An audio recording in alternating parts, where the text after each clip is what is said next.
Good morning, Yusek Claire. Vice President Sara Duterte has declared her intention to run for president in the 2028 elections.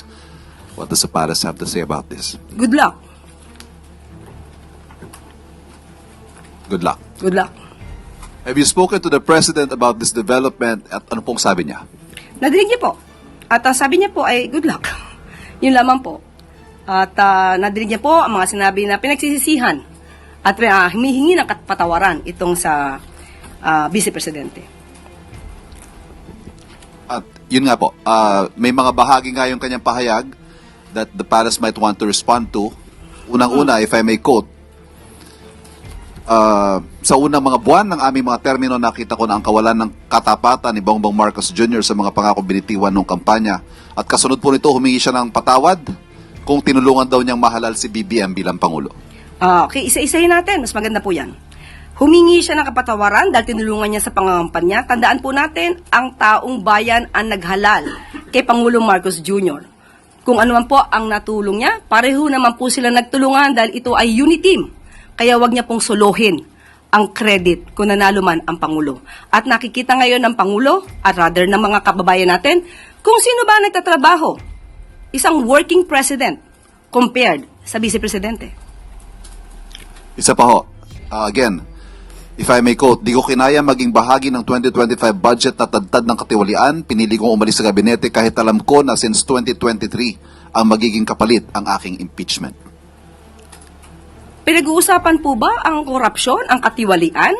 Siguro po dapat mauna muna na ihingi niya ng tawad kung ano man ang mga issue ng korupsyon at katiwalian at di umanong paglulustay ng confidential funds ng kanyang dalawang opisina at the time, OVP at ng DepEd.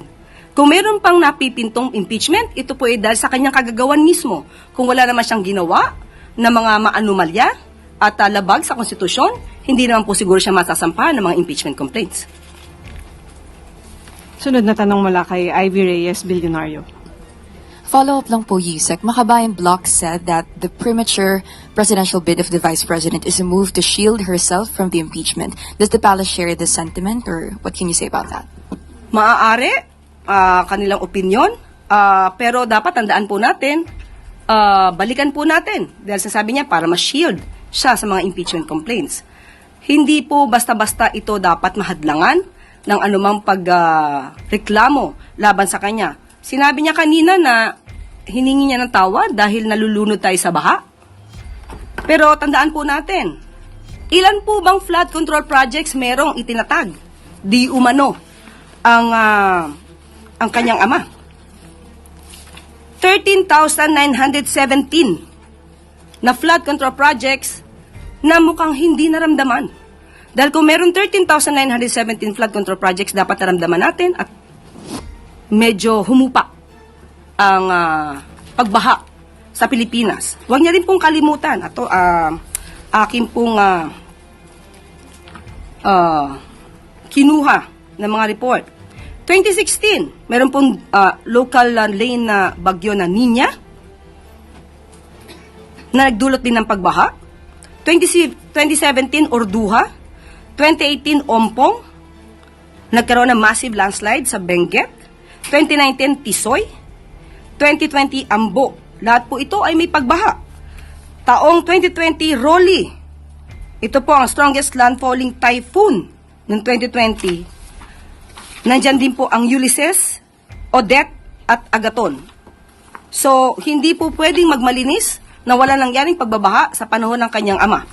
At nandito pa rin po ang ibang report at aking ipapakita. 2021, nagkaroon po na malawakang pagbaha sa Davao City kahit walang bagyo. Ito po ang isa. At ang sumusunod, ito lamang po ang aking naiprint at marami pa po if you will research. Duterte's sluggish typhoon Reich recovery spending. Ayan po ang nangyari. Taong 2021. Hindi niya po makakaila ang mga pangyayaring ito. Kaya wag niyang ipahid lamang sa Pangulo ang sinasabing pagbabaha dahil kung meron pong naganap na mga build at kung talagang walang ghost projects ang dating nakaraang administrasyon, hindi natin mararanasan ang ganitong klaseng pagbabaha. 2018, Faced with disaster, Duterte falls from view. Ito po, at that time, ay wala at hindi makita ang dating Pangulong Duterte. So, ang mga issue pong ito, marami pa po siyang dapat na ihingi ng tawad. Akin pong i-enumerate. At mukhang nakalimutan niya itong ihingi ng tawad.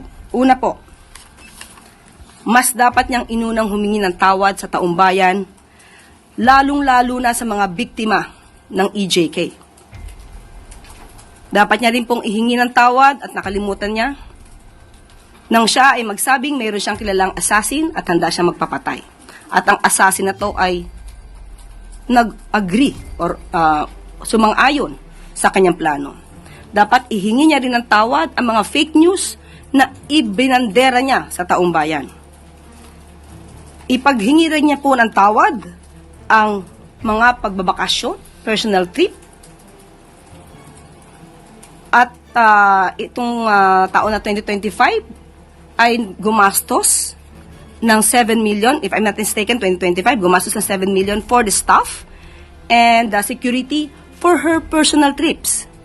Dapat po rin niyang ihingi ng tawad nang tinanggap niya ang pagiging sekretary ng DepEd kahit inamin niya na wala siyang kaalam-alam sa pagiging sekretary ng DepEd. At pati ang matatag curriculum ay hindi niya na-review dahil inamin niyang wala siyang alam. Malaking kasalanan po yan sa taumbayan.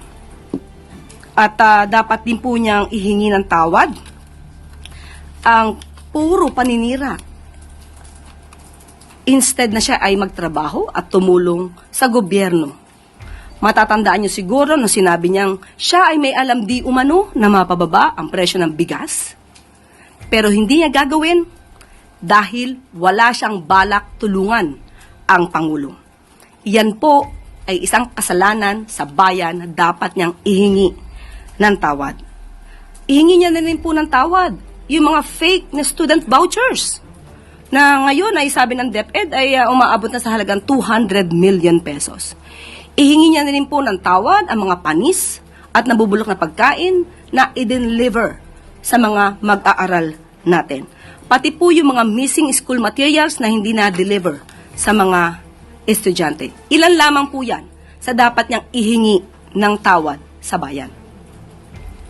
Yusek, Senator Risa recently said that the opposition isn't sure yet whether they would need to form an alliance with the president's camp to slay the vice president's candidacy in 2028. Is the administration open to the idea of forming an alliance with the opposition? Hindi po napag-uusapan. Sa ngayon, hindi pa po yan napag-uusapan. Meron nga po tayong kasabihan at ito'y nabanggit ko na. Ang pagkakaiba ng politician at ng statesman. Ang politician, ang iniisip, ang susunod na eleksyon.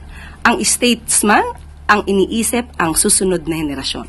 Sa ngayon po ay wala pa po na pag-uusapan at kung meron pong magiging update patungkol po dyan ay ibibigay po agad namin sa inyo. Sunod na tanong mula kay Marisol Halili, TV5. Yusek, magandang umaga. Just one question po. Nabanggit nga kasi kanina ni VP Sara na patawad kung natulungan niyang manalo si PBBM.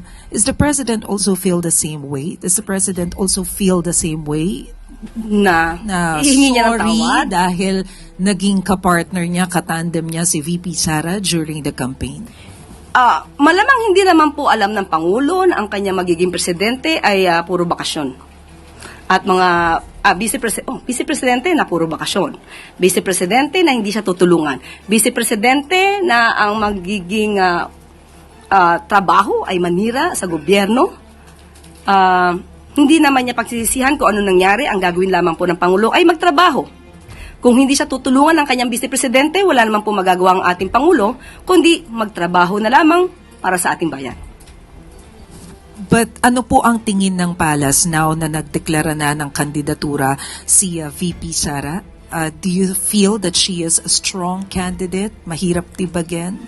How does the administration feel about it? Wala po nararamdaman ng palasyo patungkol dyan. Depende na po sa tao kung paano nilang susuriin ang mga kandidato. Isipin po nila ang kandidato at magiging leader ay dapat na makabayan. Dapat interes ng bayan ang sinusulong. At maging cautious tayo, maging mapanuri kung isang Manchurian candidate ba ang maiboboto nyo. Sunod na tanong mula kay Ann Soberano, Bomborajo. Yusek, reaction lang din ng Malacanang. Ang pag-anunsyo po ngayong ka-early ni BP Sara ng kanyang presidential bid para sa 2028 ay isa po daw strategic political move na layong i-shape yung public perception. Probably po humihingi siya ng suporta at maibaba yung impact sa impeachment complaints laban sa kanya. Reaction po. Kaya nga po sinabi natin isa siya na maituturing na politician. Politician na ang iniisip ay ang susunod na eleksyon. Ang iniisip ay yung pansarili na interes. Hindi kailangan niyang magdeklara na siya ay tatakbo na sa pagkapangulo sa susunod na eleksyon. Good morning, Yusek Claire. Vice President Sara Duterte has declared her intention to run for president in the 2028 elections. What does the palace have to say about this? Good luck. Good luck. Good luck. Have you spoken to the president about this development at ano pong sabi niya? Nadinig niya po. At ang sabi niya po ay good luck. Yun lamang po. At nadinig niya po ang mga sinabi na pinagsisisihan at humihingi ng patawaran itong sa Vice Presidente. At yun nga po, may mga bahagi nga yung kanyang pahayag that the palace might want to respond to. Unang-una, if I may quote, sa unang mga buwan ng aming mga termino, nakita ko na ang kawalan ng katapatan ni Bongbong Marcos Jr. sa mga pangako binitiwan ng kampanya. At kasunod po nito, humingi siya ng patawad kung tinulungan daw niyang mahalal si BBM bilang Pangulo. Okay, isa-isahin natin. Mas maganda po yan. Humingi siya ng kapatawaran dahil tinulungan niya sa pangangampanya. Tandaan po natin, ang taong bayan ang naghalal kay Pangulong Marcos Jr. Kung ano man po ang natulong niya, pareho naman po sila nagtulungan dahil ito ay unity team. Kaya wag niya pong solohin ang credit kung nanalo man ang Pangulo. At nakikita ngayon ng Pangulo, at rather ng mga kababayan natin, kung sino ba nagtatrabaho. Isang working president compared sa Vice Presidente. Isa pa ho, again, if I may quote, di ko kinaya maging bahagi ng 2025 budget na tadtad ng katiwalian, pinili kong umalis sa gabinete kahit alam ko na since 2023 ang magiging kapalit ang aking impeachment. Pinag-uusapan po ba ang korupsyon, ang katiwalian? Siguro po dapat mauna muna na ihingi niya ng tawad kung ano man ang mga issue ng korupsyon at katiwalian at di umanong paglulustay ng confidential funds ng kanyang dalawang opisina at the time, OVP at ng DepEd. Kung meron pang napipintong impeachment, ito po ay dahil sa kanyang kagagawan mismo. Kung wala naman siyang ginawa na mga maanumalya at labag sa konstitusyon, hindi naman po siguro siya masasampahan ng mga impeachment complaints. Sunod na tanong mula kay Ivy Reyes, Bilyonaryo. Follow-up lang po, Yusek. Makabayan Block said that the premature presidential bid of the Vice President is a move to shield herself from the impeachment. Does the palace share this sentiment, or what can you say about that? Maaari, kanilang opinion, pero dapat tandaan po natin, balikan po natin. Dahil sasabi niya, para ma-shield siya sa mga impeachment complaints. Hindi po basta-basta ito dapat mahadlangan ng anumang pagreklamo laban sa kanya. Sinabi niya kanina na hiningi niya ng tawad dahil nalulunod tayo sa baha. Pero tandaan po natin, ilan po bang flood control projects merong itinatag? Di umano ang kanyang ama. 13,917 na flood control projects na mukhang hindi naramdaman. Dahil kung meron 13,917 flood control projects, dapat naramdaman natin at medyo humupa ang pagbaha sa Pilipinas. Huwag niya rin pong kalimutan. Ito, akin pong kinuha ng mga report. 2016, meron pong local lane na bagyo na Nina na nagdulot din ng pagbaha. 2017, Orduha. 2018, Ompong. Nagkaroon ng massive landslide sa Benguet. 2019, Tisoy. 2020, Ambo. Lahat po ito ay may pagbaha. Taong 2020, Rolly. Ito po ang strongest landfalling typhoon noong 2020. Nandyan din po ang Ulysses, Odette, at Agaton. So, hindi po pwedeng magmalinis na wala nangyaring pagbabaha sa panahon ng kanyang ama. At nandito pa rin po ang ibang report at aking ipapakita. 2021, nagkaroon po na malawakang pagbaha sa Davao City kahit walang bagyo. Ito po ang isa. At ang sumusunod, ito lamang po ang aking naiprint at marami pa po if you will research. Duterte's sluggish typhoon Reich recovery spending. Ayan po ang nangyari. Taong 2021. Hindi niya po makakaila ang mga pangyayaring ito. Kaya wag niyang ipahid lamang sa Pangulo ang sinasabing pagbabaha. Dahil kung meron pong naganap na mga build, at kung talagang walang ghost projects ang dating nakaraang administrasyon, hindi natin mararanasan ang ganitong klaseng pagbabaha. 2018, faced with disaster, Duterte falls from view. Ito po, at that time, ay wala at hindi makita ang dating Pangulong Duterte. So, ang mga issue pong ito, marami pa po siyang dapat na ihingi ng tawad. Akin pong i-enumerate. At mukhang nakalimutan niya itong ihingi ng tawad. Una po, mas dapat niyang inunang humingi ng tawad sa taumbayan, lalong-lalo na sa mga biktima ng EJK. Dapat niya rin pong ihingi ng tawad at nakalimutan niya nang siya ay magsabing mayroon siyang kilalang assassin at handa siyang magpapatay. At ang assassin na to ay nag-agree or sumang-ayon sa kanyang plano. Dapat ihingi niya rin ng tawad ang mga fake news na ibinandera niya sa taumbayan. Ipaghingi rin niya po ng tawad ang mga pagbabakasyon, personal trip, at itong taon na 2025 ay gumastos ng 7 million, if I'm not mistaken, 2025, gumastos ng 7 million for the staff and the security for her personal trips. Dapat po rin niyang ihingi ng tawad nang tinanggap niya ang pagiging secretary ng DepEd kahit inamin niya na wala siyang kaalam-alam sa pagiging secretary ng DepEd. At pati ang matatag curriculum ay hindi niya na-review dahil inamin niyang wala siyang alam. Malaking kasalanan po yan sa taong bayan. At dapat din po niyang ihingi ng tawad ang puro paninira. Instead na siya ay magtrabaho at tumulong sa gobyerno. Matatandaan niyo siguro nung sinabi niyang siya ay may alam di umano na mapababa ang presyo ng bigas. Pero hindi niya gagawin dahil wala siyang balak tulungan ang Pangulo. Yan po ay isang kasalanan sa bayan na dapat niyang ihingi ng tawad. Ihingi niya na rin po ng tawad yung mga fake na student vouchers na ngayon ay sabi ng DepEd ay umaabot na sa halagang 200 million pesos. Ihingi niya na rin po ng tawad ang mga panis at nabubulok na pagkain na i-deliver sa mga mag-aaral natin. Pati po yung mga missing school materials na hindi na-deliver sa mga estudyante. Ilan lamang po yan sa dapat niyang ihingi ng tawad sa bayan. Yusek, Senator Risa recently said that the opposition isn't sure yet whether they would need to form an alliance with the president's camp to slay the vice president's candidacy in 2028. Is the administration open to the idea of forming an alliance with the opposition? Hindi po napag-uusapan. Sa ngayon, hindi pa po yan napag-uusapan. Meron nga po tayong kasabihan at ito'y nabanggit ko na. Ang pagkakaiba ng politician at ng statesman. Ang politician, ang iniisip, ang susunod na eleksyon. Ang statesman, ang iniisip ang susunod na henerasyon. Sa ngayon po ay wala pa po na pag-uusapan at kung meron pong magiging update patungkol po dyan ay ibibigay po agad namin sa inyo. Sunod na tanong mula kay Marisol Halili, TV5.